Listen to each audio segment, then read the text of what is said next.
বিরোধী দলীয় নেতা বাংলাদেশ জামায়াতে ইসলামীর সম্মানিত আমির ডাক্তার শফিকুর রহমান তার জন্মভূমি সিলেটে এই রাস্তা দিয়ে যাবে আজকে ঈদের এই আনন্দময় দিনে।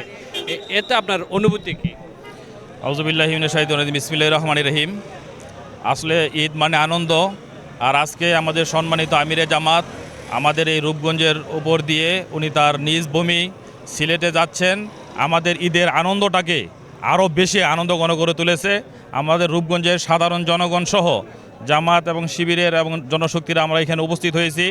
বাংলাদেশ জামাত ইসলামের সম্মানিত আমির এবং সংসদের বিরোধী দলীয় লিডার, তাকে আমরা শুভেচ্ছা এবং স্বাগত জানানোর জন্য আমরা এখানে দাঁড়িয়েছি।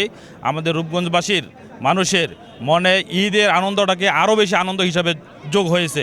আমরা অত্যন্ত আনন্দিত, পুলকিত এবং খুব খুশি যে আমাদের সম্মানিত আমিরে জামাত আমাদের এই রূপগঞ্জ দিয়ে তার নিজ জেলায় চলে যাচ্ছেন।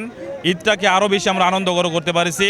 আমাদের সকল জনশক্তি, রূপগঞ্জের সাধারণ মানুষও, অসংখ্য সাধারণ মানুষ আমিরে জামাতকে এক নজর দেখার জন্য এবং তাকে অভিনন্দন এবং শুভেচ্ছা জানানোর জন্য এখানে দাঁড়িয়েছে। আমি আমার পক্ষ থেকে এবং বাংলাদেশ জামাত ইসলামের পক্ষ থেকে আমাদের জনশক্তি এবং সাধারণ রূপগঞ্জবাসীকে ধন্যবাদ জানাচ্ছি যে আমিরে জামাতের আগমনকে তারা আনন্দ এবং উৎসাহ অনুভব করার জন্য।